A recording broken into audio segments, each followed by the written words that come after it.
and get this thing recording and we'll get running. All right, so we are covering again another lesson on why believing the Bible is a viable option. It is an option that is based on evidence. It is a reasonable thing to believe, not just because it's your heritage, not just because it's something that you were brought up with, not just because it's a good book full of good teaching, but because it has plenty of evidence for us to believe in it. And so last week, we talked about some of the archaeological evidence and scientific evidence and the prophecies that are found inside. And so we talked about a lot of that aspect of it. This week, I want to talk more about the opposers, some of the arguments that those who are antagonistic toward the Bible might bring up. And so we're going to spend some time talking about some of the other religious books, and I'm more just going to take your questions on those. And then I want us to go through the process of figuring out some of the contradictions that people say are in Scripture, and just kind of walk through some specific examples and try to make sure that we understand how to make a defense when somebody brings up an issue on some of those contradictions. So that's kind of the idea, the direction we're going to go tonight in trying to dig into this topic. Just as we jump in, these are the different religious groups that I discussed whenever we, in the video itself, we talked a little bit about Islam. I tried to give just a few basic facts about the different religions, but Islam, Judaism, Buddhism, Hinduism, Confucianism, Mormonism, and Jehovah's Witness. And the reason I chose those groups is because those are probably the most popular or well-known groups that have religious books that they use that are different than our Bible, different than the book that we would say comes from God. And so that's why I put those up there. A lot of other groups still use the Bible or some variation of the Bible, even though that's what Jehovah's Witnesses would also claim. We talked a little bit about some of the extra books last week, so we're not going to dig into that tonight. As far as like Catholics and those who would believe in those extra books. But these groups believe in other religious materials that claim to come from God, all but Confucianism, and they claim to be text on which you can base your religion. And so there's a reason why I think it's good for us to have at least a little bit of familiarity with these books, because it helps us to understand why it is that the Bible is superior to those books. But before we jump into any of that discussion, that's really not where I want to spend the bulk of our time tonight. Are there any questions or comments about those groups? Before you make your comments, let's keep the comments kind, kind-spirited, loving. Let's not just sit here and bash other groups because they believe differently than us. I want us to make sure, but I do want to make sure if there's something you're confused about, that we at least try to give an answer to your confusion. Any question about those groups or their books?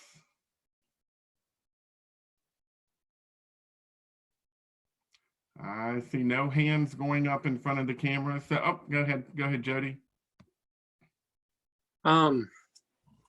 Just with Judaism, how do they reconcile not following the what was written in the Old Testament from the new books that have been written? Because the Old Testament is very specific on worship and sacrifice and so forth. And I have, several Jewish doctors and people. I haven't asked them because I haven't been bold enough, but I don't understand how they how do they worship? I mean, how do they follow what they believe?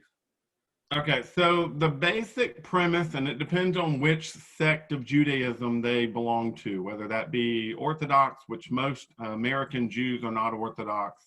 They're probably either Reformed or conservative Jews. What they have done is they have basically said that they are Jews in exile. So they worship the same way that a Jew in the Old Testament in exile would have worshiped, which means you gather together with Jews, you pray toward Jerusalem, just like Daniel opened his window toward Jerusalem 3 times a day and got down on his knees and prayed. That same principle, which is an old law principle, and they are to still give their respect and honor to Judaism, to the law, to the traditions, to the rules of their worship, but they recognize that they are limited. There's no temple. There's no temple altar on which to offer their sacrifices. So they're limited on what they can do. And so they have more or less redefined Judaism to be about social order and peace among men. And so even when you get to the Reformed Jews, they have redefined the concept of the Messiah as being, he's not a person, he is an ideal. And the ideal is peace on earth. And so they just essentially have redefined things based on necessity.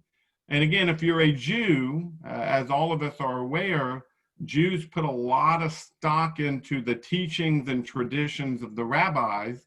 So when the rabbis say this is the way this is supposed to go, okay, that's the way you go. You don't necessarily need an old law to define that for you. You have the rabbis who are teaching what the old law means and how to interpret it, and therefore you can understand it that way.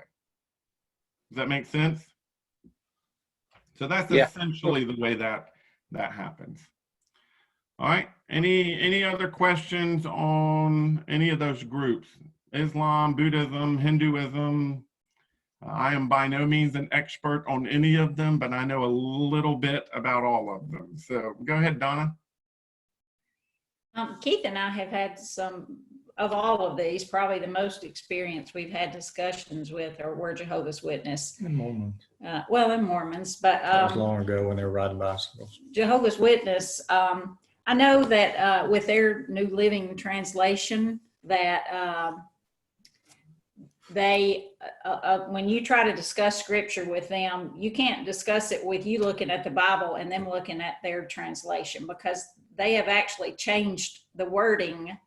And in my discussions with them, the only thing I knew to say is, what does the original Greek say that this says? And then, interpret it from that. And everybody knows that John, the first verse in John, is one of the things that they've changed. Yep. In the beginning was the Word, and the Word was God. The Word was with God, because they don't believe Jesus is God. Yep. So they've changed that up. Is that the way to go about that? Something like that, to say, let's look at the original Greek and see how it was translated? So the problem with the Jehovah's Witnesses is that they are only allowed by the rules of their church to look at material that is published by their church.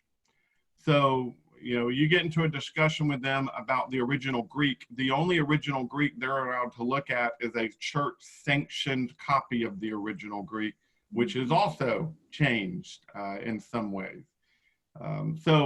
I got into a long discussion with one of the main regional director people down in Florida, and he basically, he pulled out articles about the translation of the Greek and all this, and I quick Google search, look up the author of the article, and you find out he's also a Jehovah's Witness, because they're only allowed to read material that's written by other Jehovah's Witnesses in support of Jehovah's Witnesses. And so it's a very closed concept community where they're not really allowed to explore things outside of that. I'll be honest, what I normally do is I just teach them with the New World Translation. I've got a copy of it, or they'll give you a copy of it. And I say, okay, well, let's go through this and let's look at it. And instead of doing it from a debate standpoint, which is what they're trained to do, I say, okay, well, let's go through this and look at all the things that let's look at salvation.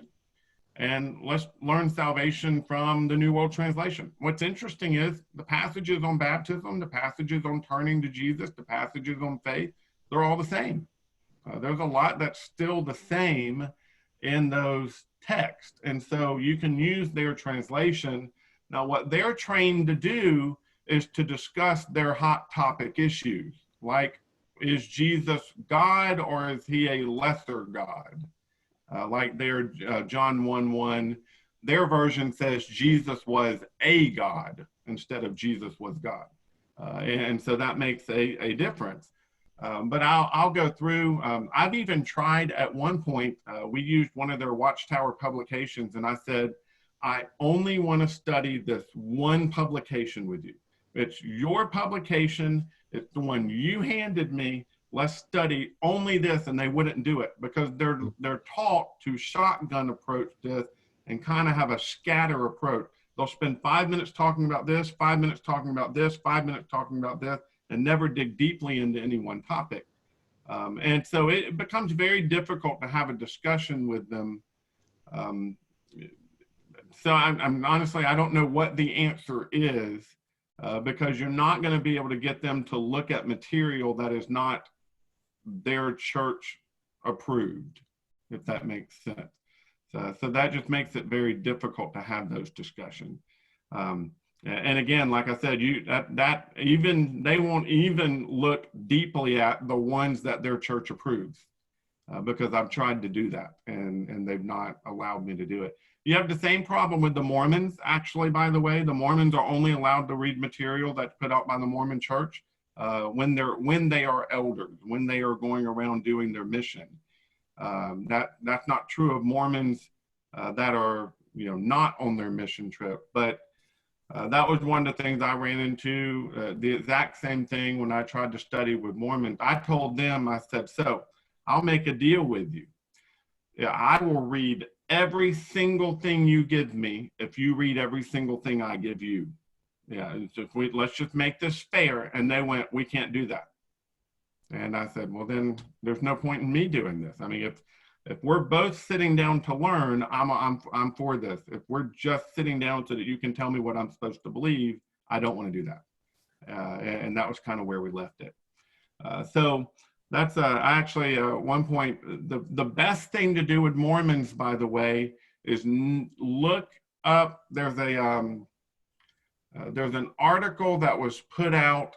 It's really hard to find. I'll have to see if I can find it again, by Alexander Campbell, who back in the 1800s, Joseph Smith came through and was actually going around teaching that Alexander Campbell was turning to Mormonism. And he wrote an article in several publications about how that wasn't true.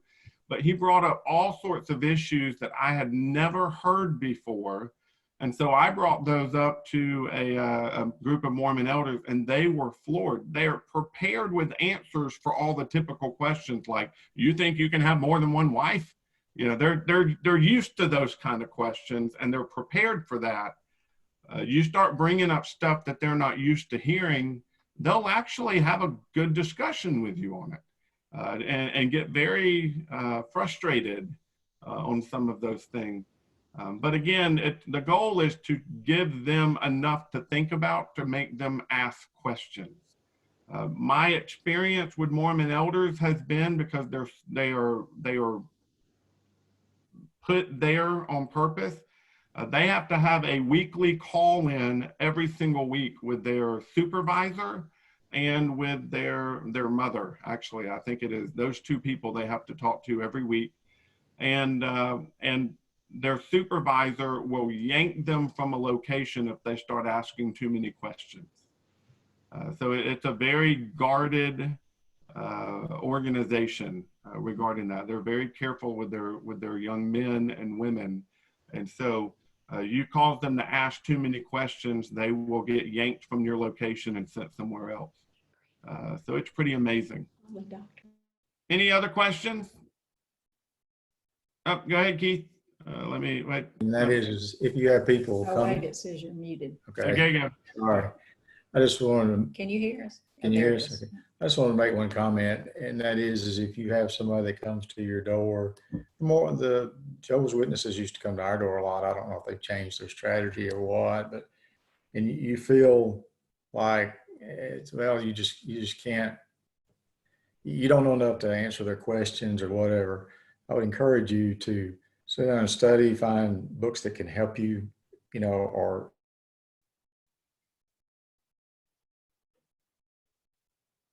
He got real still. First times I ever heard them, I was like, I've never heard this stuff before. And when what if I'm wrong? And it really worried me. What if I'm wrong? But whenever I studied it, I came to the conclusion that, I am following what God said. Yeah. Well, and again, we shouldn't be scared of truth. If we believe we have truth, we shouldn't be scared of discussion with people that we're trying to help understand the truth. It could be that along the way we learn something, or we're challenged to learn something, or we're even caused to believe something differently than we've ever believed it before. That's not a bad thing. There are a lot, I think we have a lot to learn from Mormons about how to do our families. And we have a lot to learn from Mormons about how to be evangelistic. And there's a lot we could learn from Mormons about dedication. And so there's a lot they do right. There's a lot they understand wrong. And our goal is to learn what we can learn from people, no matter what their circumstance is, and teach them what they need to learn. And if there is that give and take, you've got a good situation. But that is typically just in any of those situations, I encourage you to ask that as a precursor question. I would, say, I would love to sit down and study with you, but is this an occasion where we're both sitting down to learn, or is this an occasion where we're sitting down so that you can teach me what you believe? And just kind of put it out on the table from the beginning. If they say the second, go, okay, I'll give you one time. Let's sit down. You share with me. I'll learn something from you.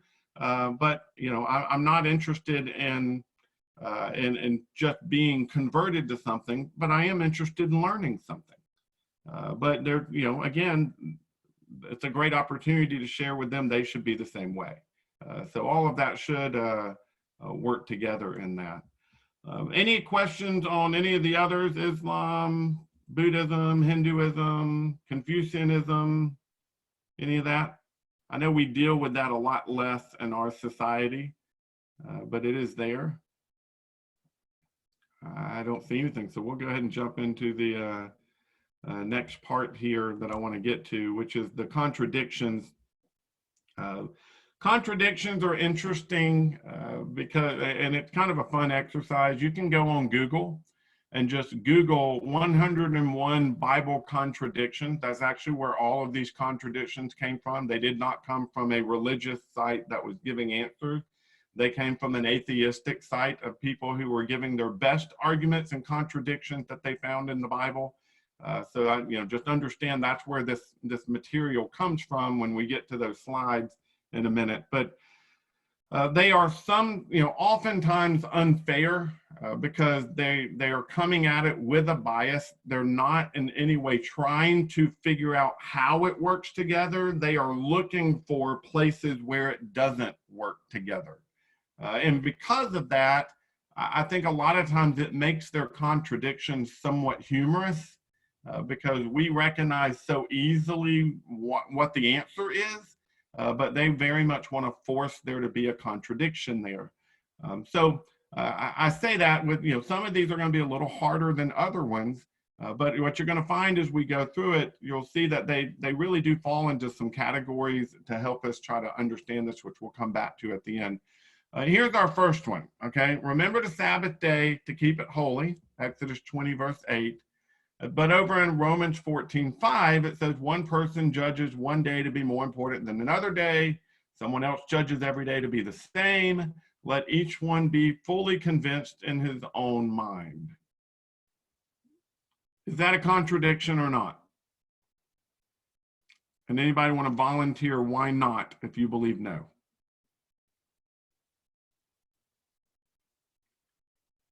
Any takers? Going to be a very quiet class if there's no takers. All right, go ahead, Elijah. My first thought is Paul is writing to Christians who are no longer obligated to observe the Sabbath. And so I don't see why the first one is really relevant to Christians. Okay. So, I mean, here you've got, for those of us who have studied the Bible, we realize there's a difference between the Old Testament and the New Testament, right? So the laws that were given in the Old Testament were for a certain people for a certain period of time. And yet we have the New Testament where there's a different law, a different covenant. And so we don't have that same obligation for the Sabbath day in the New Testament that they had under the Mosaic law. We get that. We understand that. Now, I do also want to say this, though, because again, I try to be very fair-minded in all of this. Can you understand for somebody who is less familiar with Scripture why that seems like a contradiction? And that's part of what I want you to note is there's a lot of good, honest people out there who have seen on a website the Bible's filled with contradiction, and they open it up and it says, look, here at one part it says, remember this day and make it holy. And on the other part it says, all the days are the same and none are more holy than the other. Well, of course that's a contradiction. And you can see how easy that would to be understood or believed that way. I want you to understand a lot of times the people who are struggling with this aren't struggling because they're antagonistic. They're struggling because they don't understand. And sometimes it's just good for us to walk people through some of those difficult ones. Let's go ahead and go to the next one here, which is Genesis 32, verse 30. Jacob then named the place Peniel, for I have seen God face to face, he said, yet my life has been spared. But then over in John 1, it says, no one has ever seen God. The one and the only Son, who is himself God and is at the Father's side, he has revealed him. So here we got two passages. One says that Jacob saw God. The other one says no one has seen God. And if we're really being honest, we could probably come up with a list of several others who had seen God, right? You've got that kind of statement made in the Old Testament. So what's the answer here? Is this a contradiction? All right, go ahead, Keith. Well, I think it's easy to understand that he's saying, I've seen God's characteristics face to face. Moses was not allowed to see God's face. No one had seen God in his true form. Okay. So that is basically a play on words. I've seen God face to face. It's the characteristics of God. I've seen the true God through these characteristics. Okay. And I mean, Maybe spoken to him face to face. I mean, God came, I believe, in an image and talked to, and looked as a man and talked to Abraham. And so you could say, well, he saw God face to face, if that was truly God, which the writings of the word seems like it is, because he says what I will do to Sodom and Gomorrah. But she can just come in form, or he can, or however, but the true God, the true and living God, we don't even know if he has a form, we don't know exactly what he looks like. Okay. So here's what's interesting to me about this particular contradiction here is, first of all, there's several different explanations.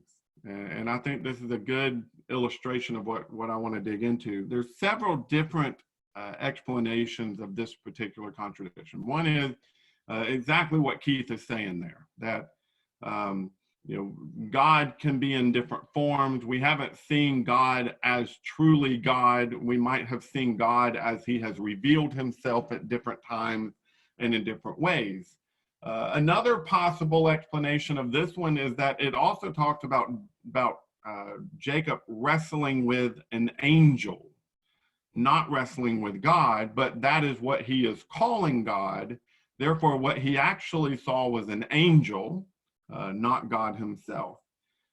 The other possible explanation is that That one slipped my mind now that I'm talking about it. But there's several different possible explanations of this. And again, not just with Jacob, but with Moses. Those types of things. And again, it could also be, here's what I was going to say, it could also be that what Jesus is saying in John 1 is not meant to be taken literally. It's saying that no one has seen God the way I have seen God, because I am able to reveal God differently than what anybody else has ever known. And so maybe it is a bit of a figurative wording there in the way Jesus talks about it. There's quite a few different explanations. Now, here's what I think is important to note. I'm going to get my lights on here. Here's what I think is important to note is that we need to understand the principle of contradiction. A contradiction, I'm gonna get a little logic formula on you here. It might bore you, but make sure that I'm gonna want to make sure that you understand this. A contradiction, there's a thing in logic called the law of contradiction. A contradiction is only a contradiction if it is two opposing things at the same time and in the same way. So the way that is worded when it comes to logic is A cannot be non-A at the same time and in the same way. I know that sounds weird. A cannot be non-A at the same time and in the same way. Meaning, when circumstances change, if we're talking about two different ways of something or two different times of something, then we no longer have a contradiction. Okay, a rock can't be a non-rock at the same time and in the same way. Now, we could call two different things rocks, and now we no longer have a contradiction. That kind of the way this whole thing works. The only way a contradiction exists in Scripture or in anything really is if we are trying to say something is the opposite of itself in the same time and in the same way. Okay?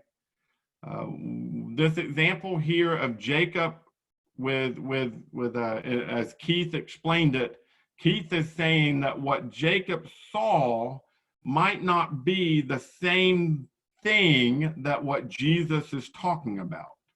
It's a different way. So what Jacob saw was not the same form of God that Jesus is talking about over in John 1. Okay? What another possible explanation is that what Jacob saw was he was misunderstanding what is God, because he saw an angel and he thought that was God and identified it as God. There's quite a few different possible explanations. You only have a contradiction if there isn't a viable explanation. That's the only way a contradiction exists. If there is a viable explanation, there is no contradiction. Okay, I can't just say, well, I don't like that explanation, therefore I think it's a contradiction. You see what I'm saying? That is unfair when it comes to trying to understand the evidence.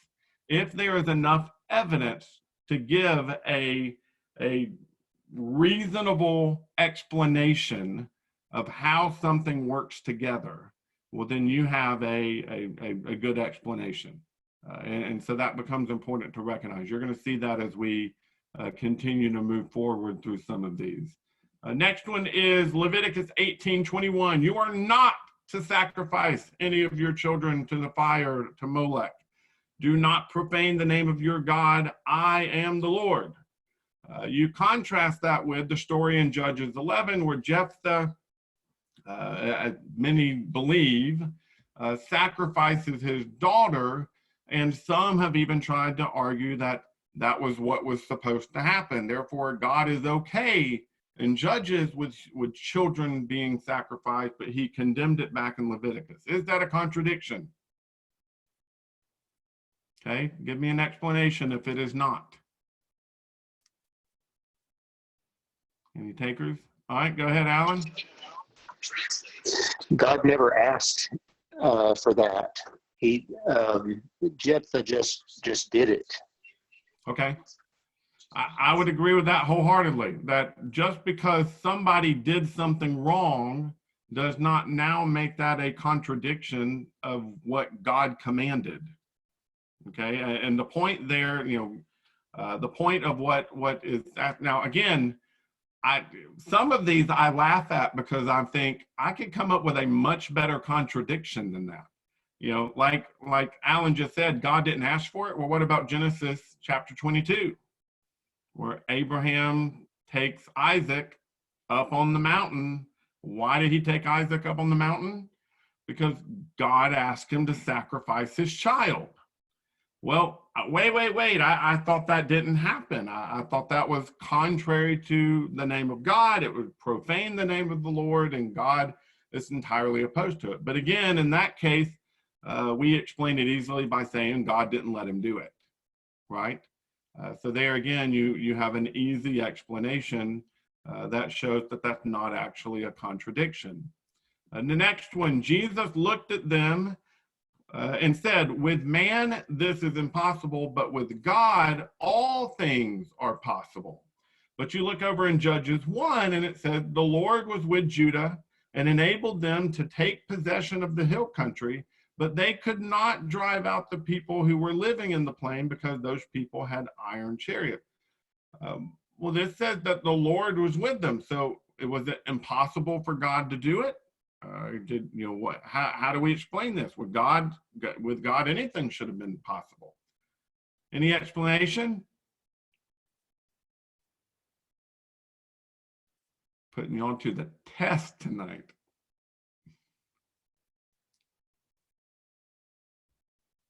Any takers on that? All right, go ahead, Keith.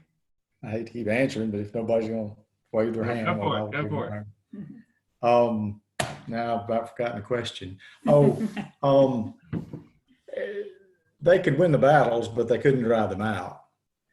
Okay. And that was the problem. God wanted them to keep pursuing. And when you think about it, God does not want us, idle. And he didn't want them to be idle to where they had peace all the time, because then they went off following other gods when they were idle. So I think it was God's intention for them to continually fight, just like we fight the fight every day of our lives till death against sin. They were known as sinful people, the Canaanites, and that's what they were doing, was driving out those that are sinful. But it wasn't that, of course, that was well after when they first started doing it, they won all their battles. And then when they started becoming unfaithful to God, then they had difficulties. Yeah. So God said, if you'll follow me, then I'll drive them out. But they'd gone into sin, but they could still win their battles. They still, if they would have become faithful to God, they could have. Okay, go ahead, Donna. Can I say too, that sometimes it wasn't a matter of that it was impossible for God. It was that they didn't have enough faith to believe that God could do it. And they see the iron chariots and they're afraid, we can't do this. And God has said, yes, you can, but it's impossible for them because they don't believe that they can do it. Yeah. Well, and it's interesting to me that ultimately, do they actually win? They're not able to do it. So Judah gave Hebron to Caleb, just as Moses had promised, and Caleb drove them out. You put it in its context, and they did win. Like, it wasn't a problem. And so again, this is one of those cases where they're using a verse to say something different than the verse that they're saying it contradicts. Here, this never says in Judges 1, the Lord was incapable of driving them out. What Jesus said is that with man, there are things that are impossible, but with God, there isn't anything that is impossible. And Judges actually proves that. With man, there was some stuff they couldn't do. The Lord was with them, and they eventually get it done, but it wasn't something they were able to get done on their own. It wasn't something they were able to accomplish by themselves. And so, again, it's not really a contradiction.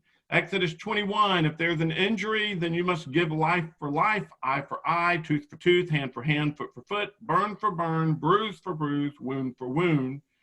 Matthew 5:39, if anyone slaps you on the right cheek, turn to him the other. Any explanation of why that contradiction exists? All right, go ahead, Jody. Well, it's a different covenant as it was back then. I mean, back then it was a totally different society, and that's how God wanted. He established cities. He set everything up for that, to cover everything. But the new covenant is totally different, where love abounds, and we're supposed to be patient and so much more, because we're just temporarily here. So I mean, it's two different covenants, two different laws. Yep, absolutely. Alan, go ahead. And also, it was the eye for an eye law was to set up limits to the amount of punishment for a certain crime. You put somebody's eye out, that doesn't mean you are put to death. It's to limit what punishment you could get. Yeah. Well, and again, take it even another step. Eye for an eye, tooth for a tooth was more of a civil law. It was an idea of how they should set up their government, and the judgment that came from judgment. That was not necessarily the individual standard for the way you treated your neighbor. When you look at the Old Covenant, even the individual standard was often very kind. It was take it to court. It was not, don't take this into your own hands. That was the whole point of the cities of refuge and those types of things that were put into place. So you do have more turn the other cheek in the Old Testament than we typically like to recognize. But again, not quite as much as Jody pointed out. We do have two different covenants here, and that makes a difference.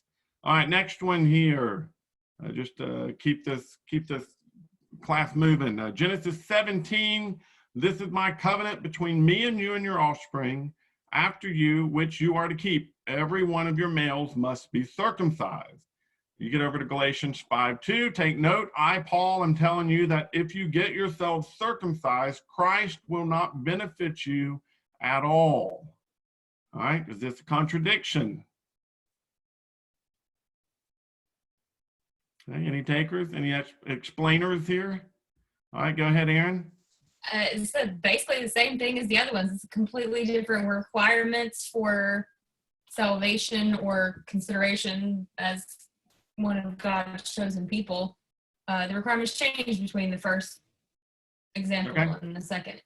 Yeah, so again, you've got the same sort of old versus new, standards change, identifiers change, the way we come into the covenant changes. You know, a lot of that is different for the new covenant. But again, make sure you're keeping this in the context of giving a defense. It's very easy to understand why somebody who's reading this online and seeing all these contradictions in the Bible without the background information that you and I have, they could look at that and go, well, why in the world would the Bible contradict itself that way? And so that's something to recognize. Proverbs 12:2, one who is good obtains favor from the Lord, but he condemns a person who schemes. Over in Job 2:3, then the Lord said to Satan, have you considered my servant Job? No one else on earth is like him, a man of perfect integrity who fears God and turns away from evil. He still retains his integrity, even though you incited me against him to destroy him for no good reason. And I think the complaint here is that if is the Lord being the schemer here, when there are other passages that talk about how scheming is wrong. Any explanation on that?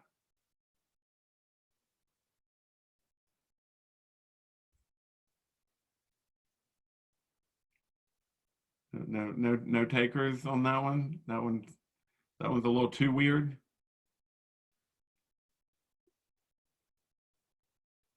Oh, Julie, go ahead. Well, Proverbs are largely truisms. It doesn't necessarily always apply.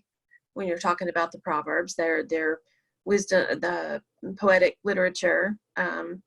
Also, there's a third passage that says, where God says, I will have mercy on whom I will have mercy, and, you know, punish whom I'll punish. He can do whatever he wants. Those two don't necessarily have to follow. Okay. And then a fourth possible answer on this one is that is the Lord scheming if he knows the outcome? I mean, that part of the difference here where, you know, while we might put up a bet, it's a bet for us because we don't know the outcome. For God, he does. And so that makes a big difference there. I love that Julie brings up genre, okay? Genre, or the type of literature, the type of writing, can make a huge difference in the way something is talked about. If something is talked about poetically, if I were to say, I'm going to pick on Robbie since he's here listening. If I were to say, you know, Robbie runs as fast as, you know, as Robbie is like lightning. Okay. Do I mean Robbie is literally made of lightning? I mean, I know he looks like Thor, but, you know, that might not be exactly what I mean here. You know, it's one of those, that poetic literature, figurative language, those types of things can make a big difference in the way that you understand something. I brought this up in the last lesson as I talked about Hannah's prayer, where she talked about how the earth sits on the pillars. And we know the earth isn't sitting on pillars. The earth is sitting on nothingness. And the Bible even says the earth sits on nothingness over in Job 26. But over in 1 Samuel 1, where it talks about Samuel, you know, Hannah saying that, excuse me, chapter 2, I think, where Hannah's saying that prayer, and she said the earth sits on the pillars and the pillars belong to the Lord. You know, she's talking from a very cultural, figurative language standpoint, and that doesn't make it wrong or a contradiction when you understand it in its genre. And that, again, can make a difference in the way that we understand this. That gives a reasonable explanation. Ecclesiastes 9:7, go, eat your bread with pleasure and drink your wine with a cheerful heart, for God has already accepted your works. Then over in 1 Corinthians 7, verse 30, those who weep as though they did not weep, those who rejoice as though they did not rejoice, those who buy as though they didn't own anything. And there in the context of 1 Corinthians 7, it's talking about the present distress and how we needed to handle that present distress with a certain amount of seriousness, that we needed to handle life with seriousness. Do we have a contradiction here? Handle life with mirth and joy versus handling life with seriousness. And again, maybe a better passage to turn to would be James chapter 4, where it talks about let your rejoicing be turned to sorrow, let your laughter be turned to weeping. You know, which is it? Any explanation? And I hope your explanation is not New Covenant versus Old Covenant. You were allowed to be happy in the Old Covenant and you're supposed to be sorrowful and miserable in the New Covenant. Not a good explanation. Don't go with that one. All right, Julie, go ahead. Well, again, with the broader context of the type of literature that it is, Ecclesiastes written from the perspective of a person who's looking at the whole of life and drawing a conclusion that you might as well enjoy some things. You know, life is short.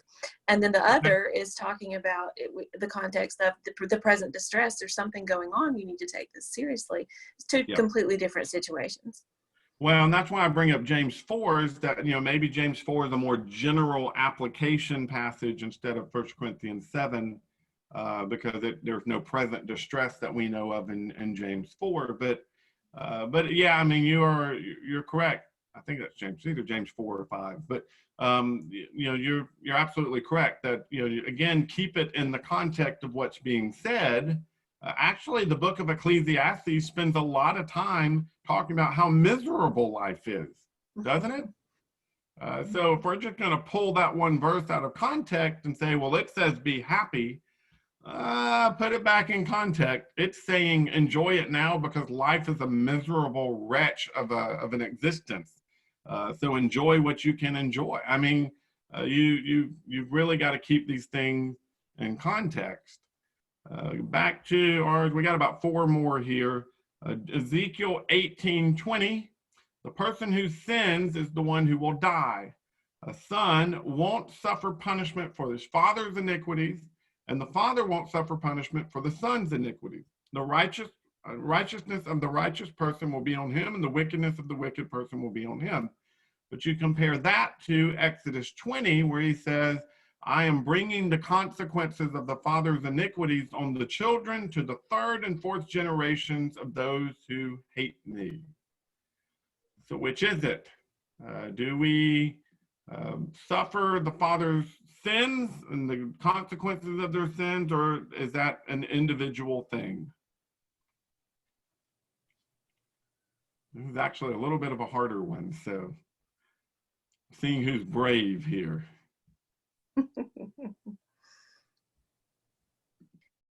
Oh, Alan's jumping up to the plate. Here we go.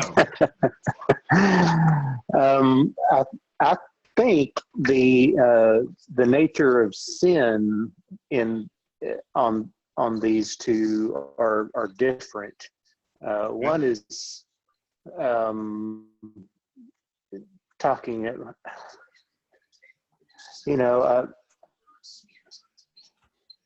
without it right in front of me, it's hard to synthesize it. But let me. So, if it's like God's judgment on me for a sin in my life, that's one thing. But when it's God's people and the effects of the oh man, when it's God's people and he's told them to behave a certain way and the fathers don't, the consequences of that are passed down from 3rd and 4th generations. Okay. Does that make sense? Yeah. So the way I would probably explain it, and I think this is exactly what you're saying, the way I would probably explain it is this. There is a difference between guilt and consequences. The guilt is suffered by the person who sinned. If I sin, am guilty before the Lord, I can have that guilt forgiven. That doesn't mean the consequences of my sin are going to disappear, even if the guilt of my sin disappears. If I were to go out, and this is the easiest way I know to explain it, if I were to commit adultery on my wife and that destroy my marriage, I can be forgiven of that adultery before God, but that doesn't mean that I don't now have consequences that I must endure because of that sin.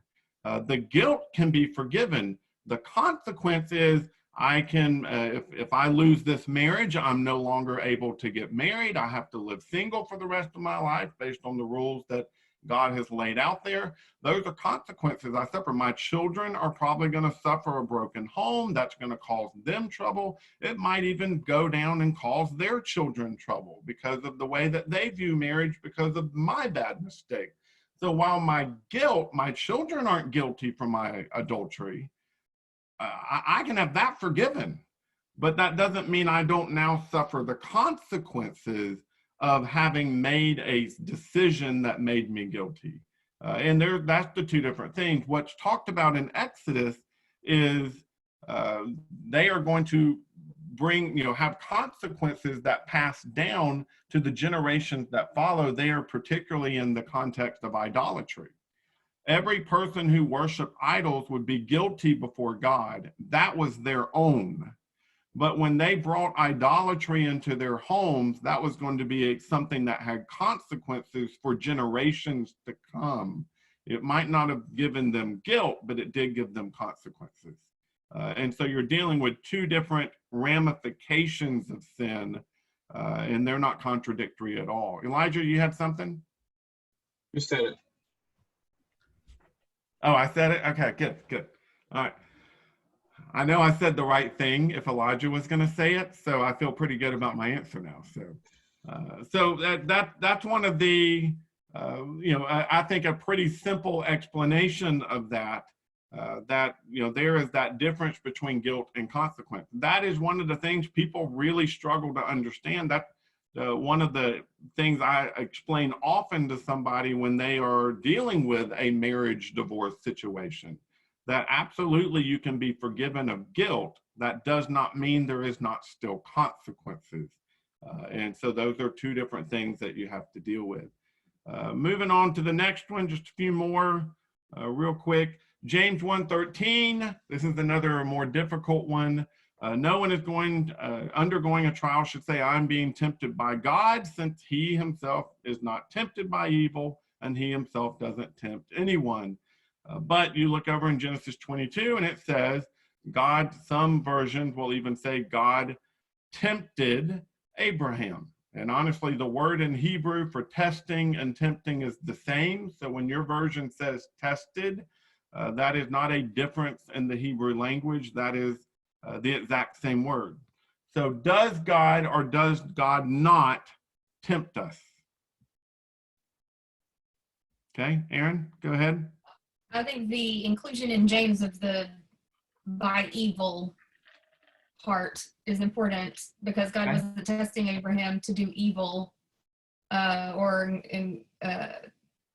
instructing him to do something that he had been otherwise instructed to do, been told was evil or wrong. And so, the indication in James is that you're tempted by God to do evil. You're not tempted by God to do evil. And then in Genesis, it's more of a testing of faith than tempting to sin or Okay. sin in the Old Testament.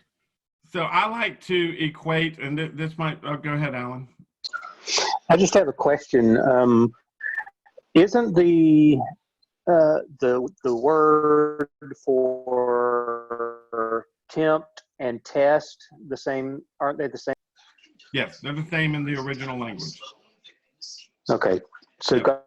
God does test us. We can be tested by God. And okay, never mind. Yeah. So that's part of what makes it difficult, is that the word for tempting and testing is the same. So when it says God does not tempt us, the same word is used when it says God tempted Abraham. We could change them both to tested.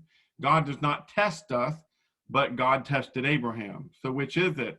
And we tend to, by context, redefine them.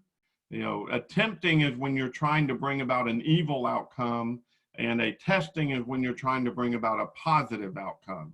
And you relate that to the way a teacher issues a test in a classroom. She is hoping everybody passes, right? And this is going to help the final grade of her students. But the reality is, for some of them, it's going to bring about a bad result because they didn't study, they aren't prepared for the test. And so while you are hoping for a good result, it will end up in a bad result for some. That's the way some explain it. I like to explain it this way, particularly in the situation of Abraham and Isaac. If I were to go stand at the, beneath our back deck, and I were to tell Tant, jump and I'll catch you, okay? Knowing that's going to be a very difficult thing for him to do, because it's going to require him to do something that is very unnatural, jump into a dangerous situation, right? But I know my plan is to catch him. That's what I'm going to do. Okay, even if, let's say, you up the ante here in this story, the back deck is on fire and he can't see me because of smoke, right? And I say, jump, and he doesn't want to jump because that's dangerous. It's going to be difficult. If he truly trusts me, he will jump trusting I will catch him, right?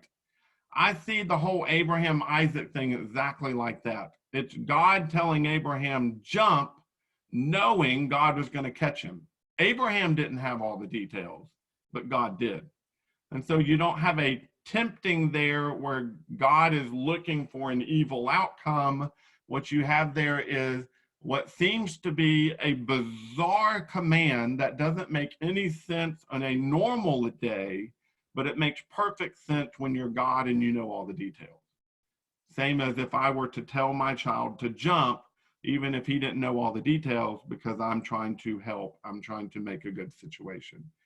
That to me, that's the easiest way to explain that. Just for the sake of time, let's move on real quick. I might just kind of go ahead and answer. This is the second to last one. Honor your father and mother so you may have a long life in the land that your Lord your God has given you, as contrasted with Luke 14. If anyone comes to me and does not hate his own father and mother, wife and children, brother and sister, yes, even his own life, he cannot be my disciple. Now, clear answer to this, we are to love and honor our parents. That is, Jesus is using hyperbole here. There are plenty of other passages where Jesus tells us to honor our family, to honor our parents, to love people. Jesus is not commanding hatred. What he is doing is teaching through hyperbole. The next one, last one, Job 7:9, as the cloud fades away and vanishes, so the one who goes down to Sheol will never rise again. Okay, sounds awful, doesn't it? But there, you've got an Old Testament understanding of the afterlife, because in John 5, it talked about the idea that they would rise again. Job speaking also from a poetic standpoint of where he feels hopeless, and he is expressing his hopelessness, not understanding that there is more to it than that. And so again, that makes a difference. Here are the categories that we've kind of dealt with tonight, and we could probably throw a few more in here, but Old Testament versus New Testament, hyperbole versus literalism, where something is exaggerated versus something is given literally.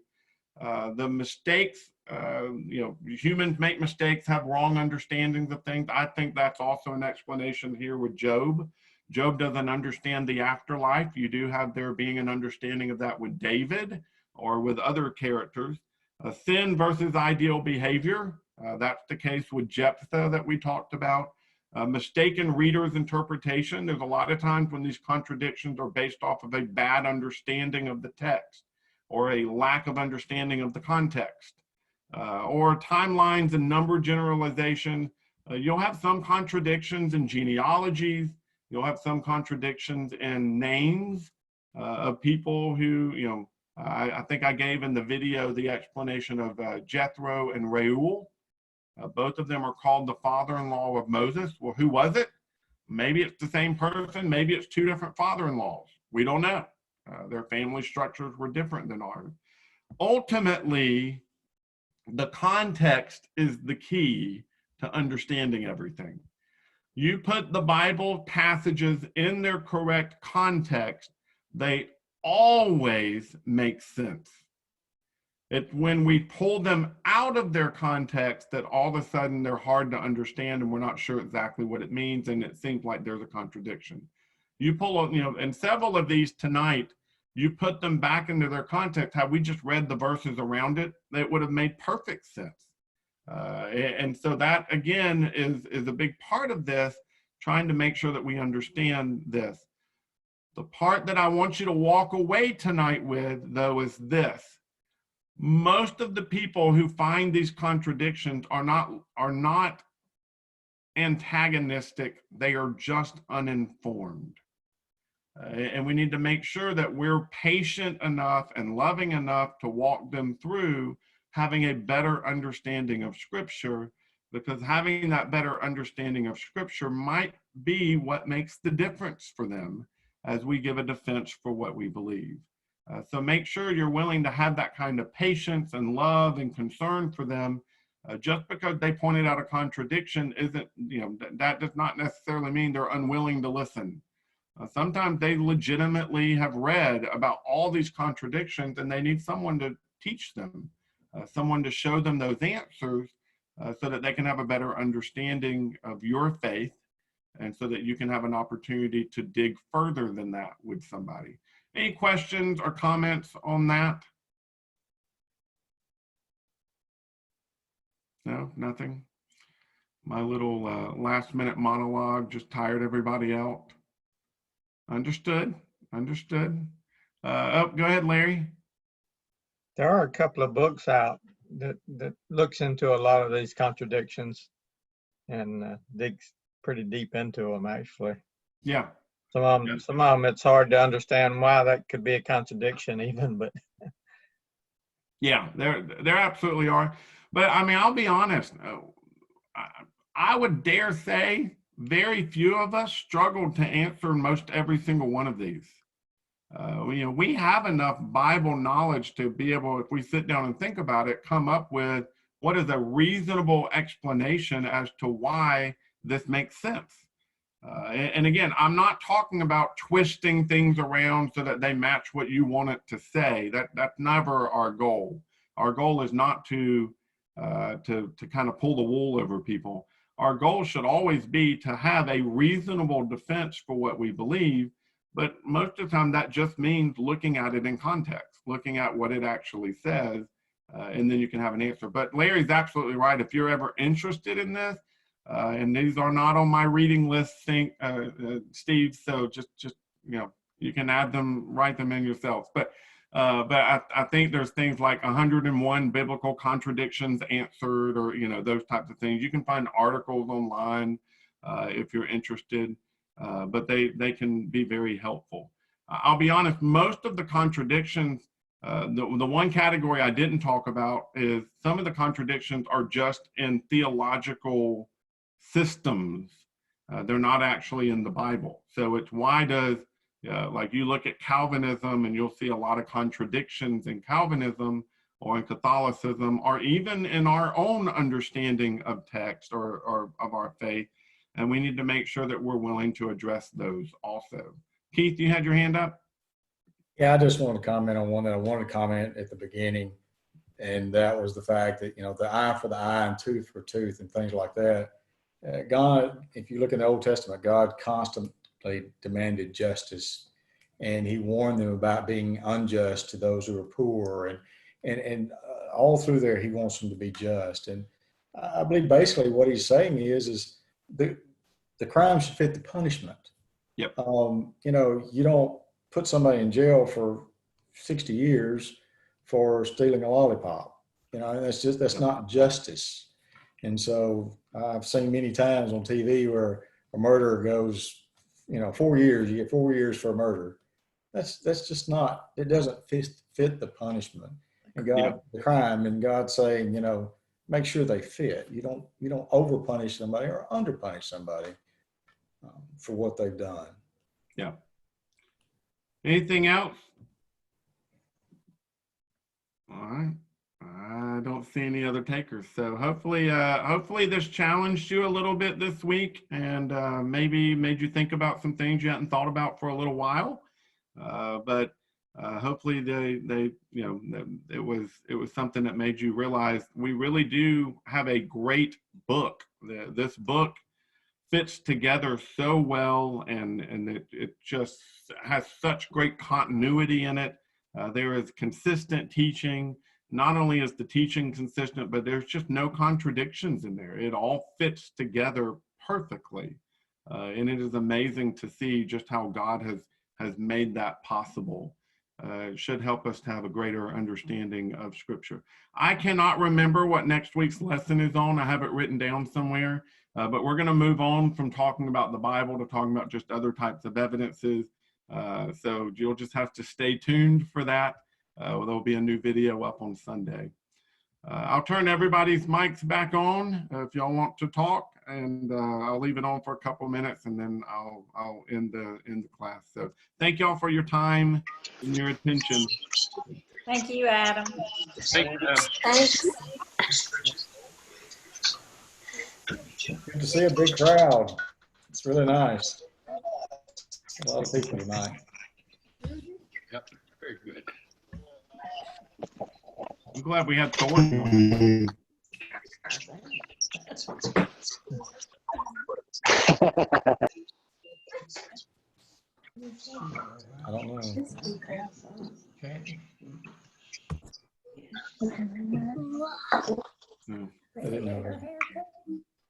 All right. Everybody's kind of signing off, so I'll just go ahead and end the meeting. All right. Thanks, Stephanie. Later. Bye, y'all. Later.